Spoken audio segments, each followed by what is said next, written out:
Okay, I'm back. Now we're gonna do vanilla, wolf's bane, and yarrow. Now vanilla, everybody knows about vanilla. I mean, it's a pretty common thing used in the kitchen, especially for homemade ice cream. Um, Most every kitchen has it in their cupboard or their spice cabinet. Now, whenever you're actually doing a spell, and I know I don't probably have to tell you all this, but if you're burning it or whatever, do not put the liquid vanilla into your stuff. Do not um, put the vanilla liquid on your candle like we would the oils because it's not really an oil. First of all, it's just wet. It'll just make your candle wet, and it is flammable. So don't do that.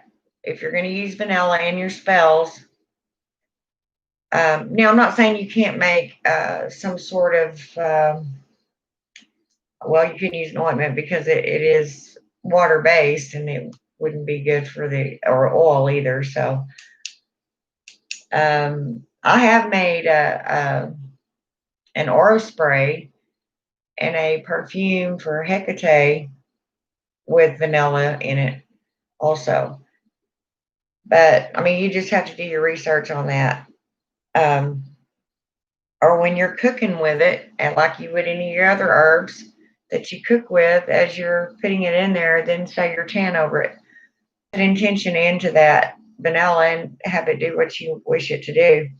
But in a spell or burning it in a cauldron or whatever, I would use the vanilla bean, and you can buy that. Most of the grocery stores have the vanilla bean.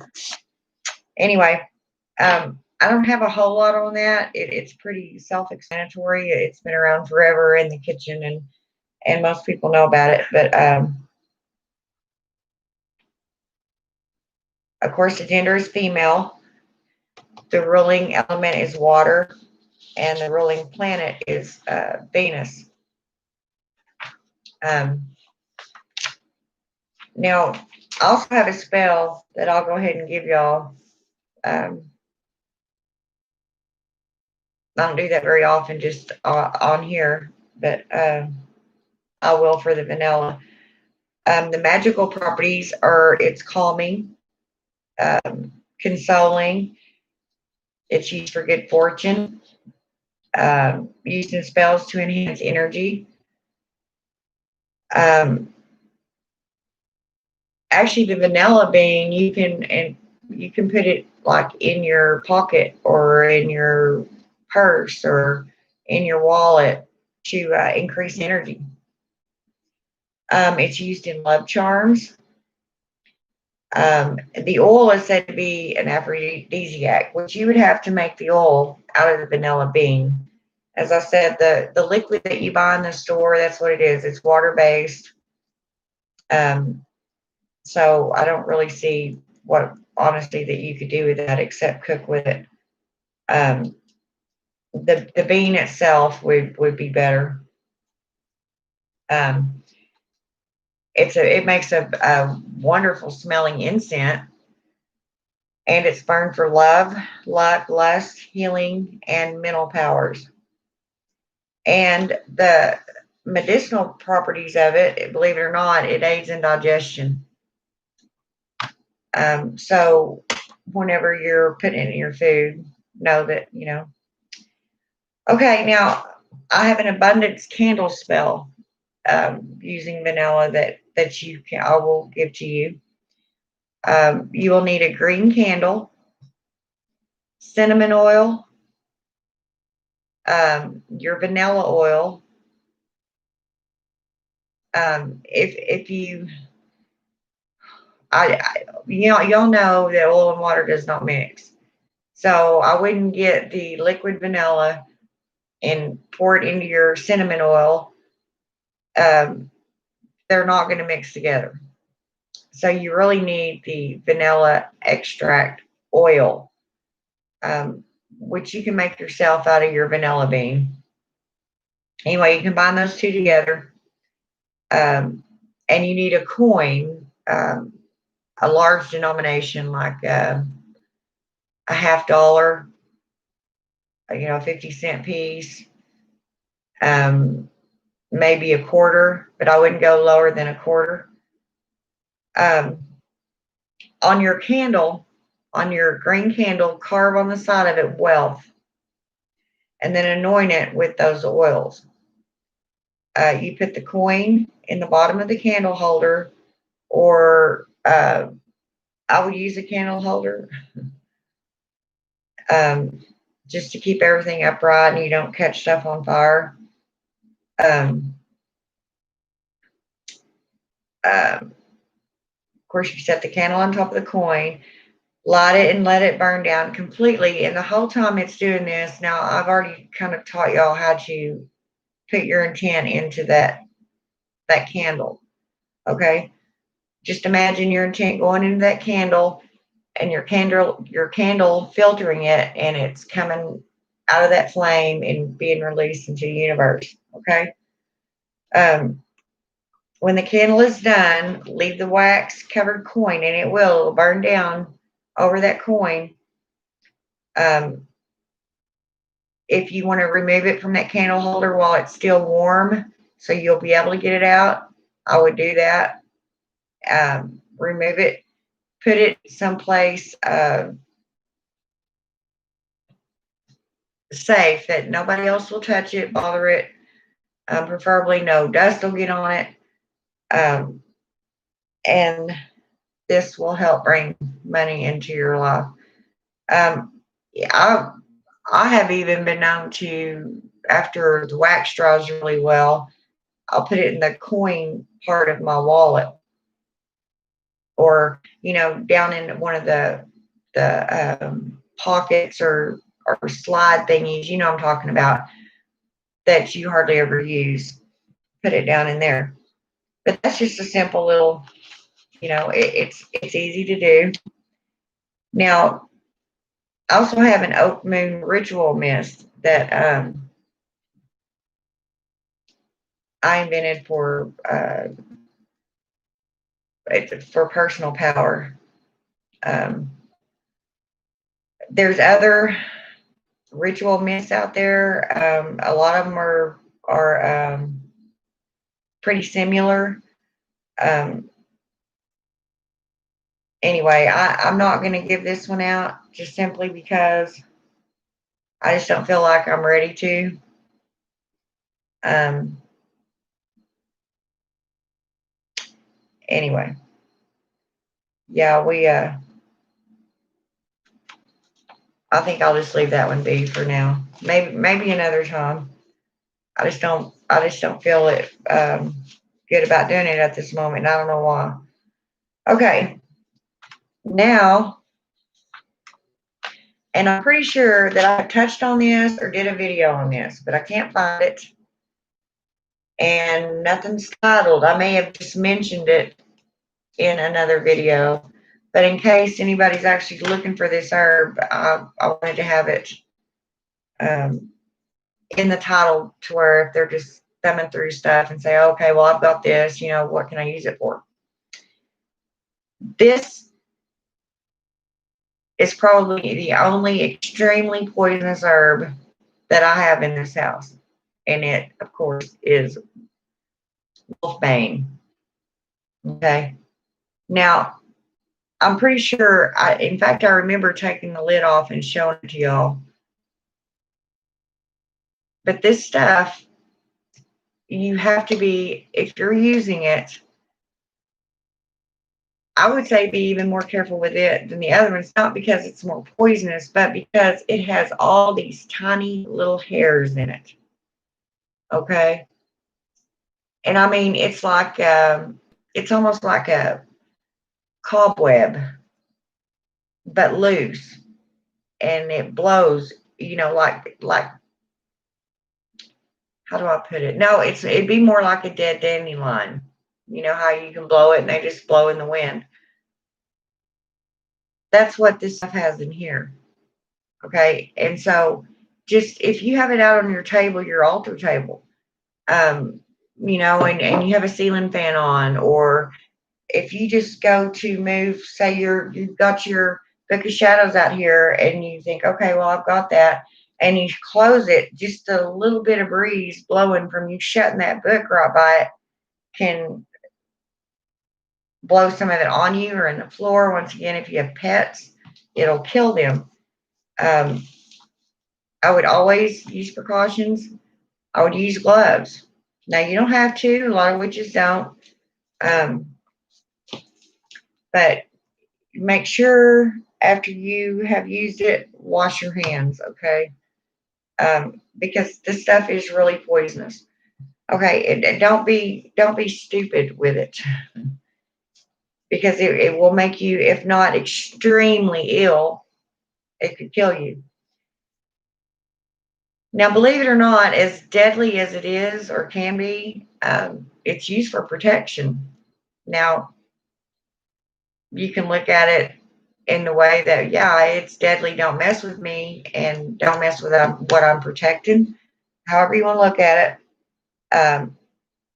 it's been used for invisibility.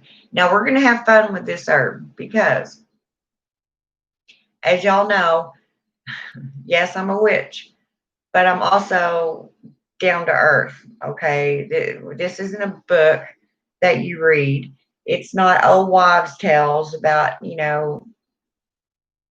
some of the stories that you hear about witches, okay? And of course, it's one of the herbs used in flying ointments. And of course, it is very poisonous. Um, the folk names, it's also called aconite and monkshood, okay?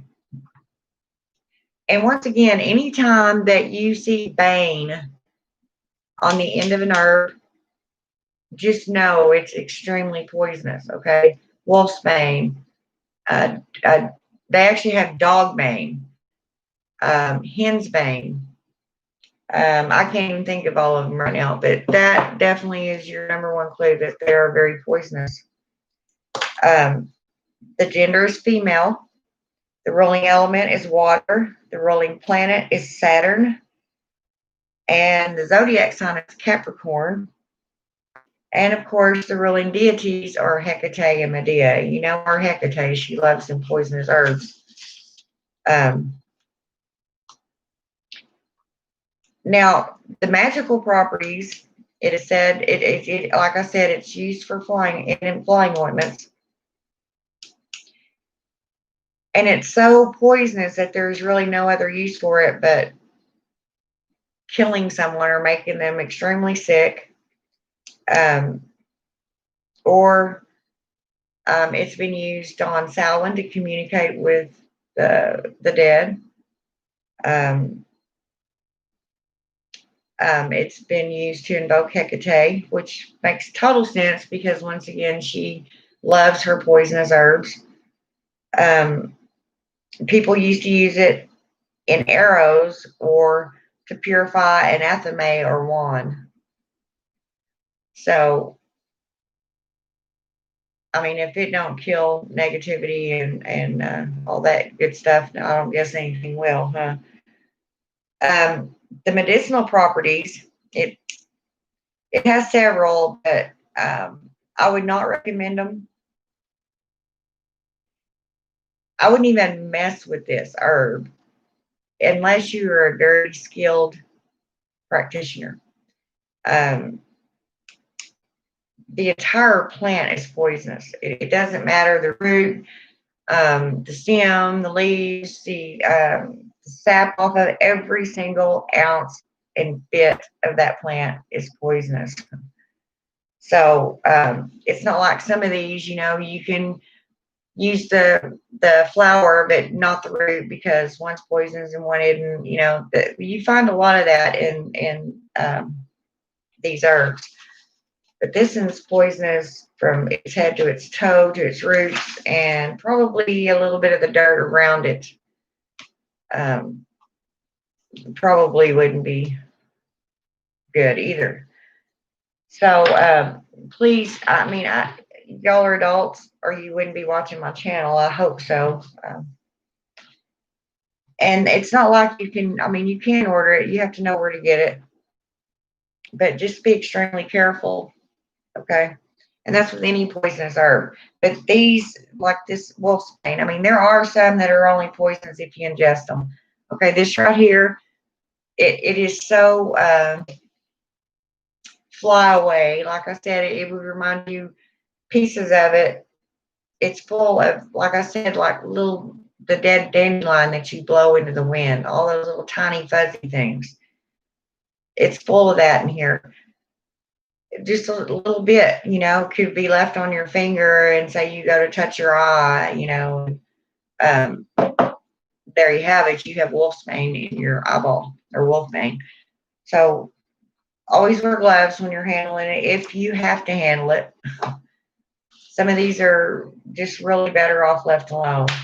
So, and I love oleander too. And one day I may have already done one on that business. Okay, now also yarrow.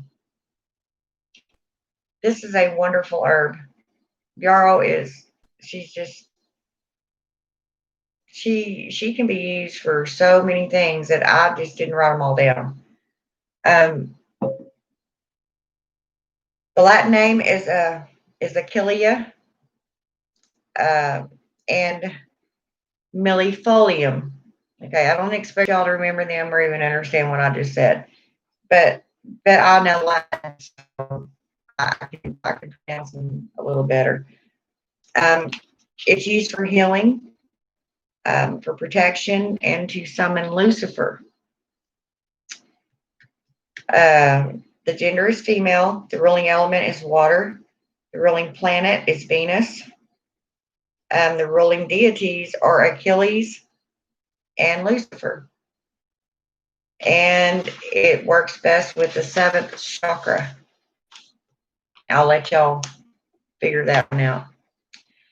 The magical properties, it's used for protection. It heightens powers of divination and psychic visions. It can be put in dream pillows or sachets.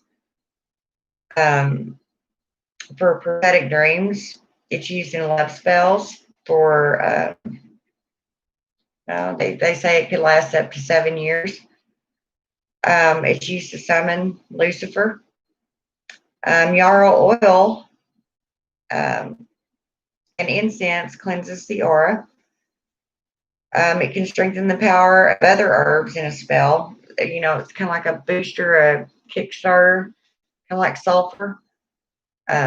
You can throw some in there just to boost your spell. It has been known to bring about easier delivery during labor, having a child. When it's kept on your right side. Now, see, there's another one. Now, I'll go ahead and finish about this, and then we'll get into some of the folklore. Or I may just do a whole new video on that because I want people to know how I feel about some of these. Anyway, the medicinal properties, it's used for first aid, a first aid treatment for wounds, bloody noses. It stops bleeding and removes stagnant blood. It's used to prevent and get rid of clots. So if it gets rid of the clot, what does that tell you? It's a thinner. Okay. Sometimes you have to, and I know most of you or a lot of you are not medically educated the way I am. So I catch stuff like that. If any herb says that it helps stop clotting or prevents clotting, then that right there, that statement should tell you that it's a blood thinner. Okay. So therefore, that in turn ought to tell you if you're taking aspirin, Plavix, Coumadin, or warfarin, same thing. Any of the blood thinning drugs, do not ingest yarrow. Okay. It just would not be a good thing. It's been used for the common cold, hay fever, and even diarrhea. It's good for GI tract discomforts, and to induce sweating. Okay. Now, don't ask me how it induces the sweating. I'd have to study it, to go in more depth, but I would have my own educated guesses on that. But I can't prove them, don't know for sure, so I'm not going to say anything about it. Chewing fresh leaves of it can also ease a toothache.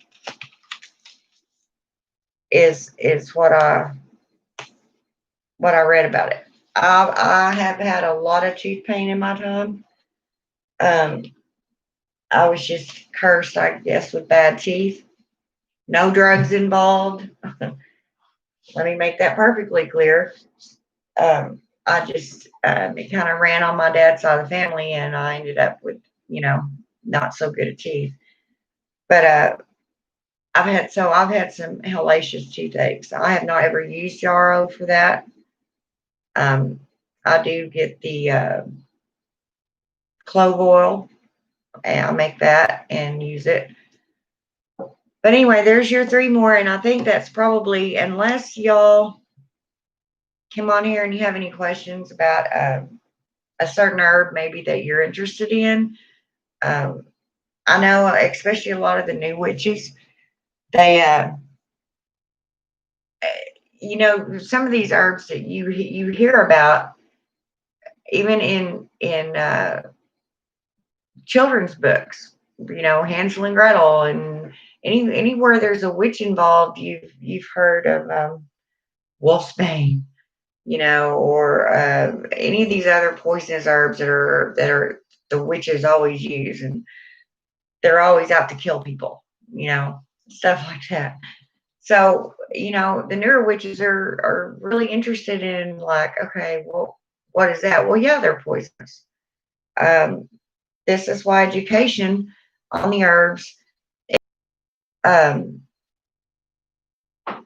had a lot of different tools with witches on them that will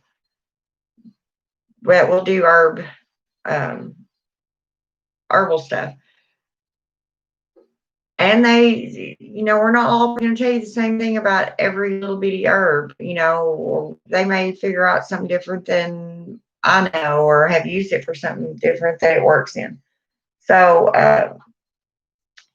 there you have it. There's those 3. But if you have any more that you're interested in, let me know, because those are pretty much all the herbs that I personally use. Every once in a while, I'll purchase another one if I'm going to do a specific thing. But for pretty much everything that I do, I have what I need. And if not, I do know how to go pick things. We went over sage, your normal cleansing and purifying stuff. But anyway, just let me know if you want to know about any other herb. And if I don't already know about it, I'll research it. And even if I do, I'll research it and make sure that I get it right. My own 2 cents worth in. Okay. I'll probably be back on here in just a minute, because I have an idea for another one, and it would be nice if y'all would come on and chat with me. I'll see you in a minute. Bye-bye.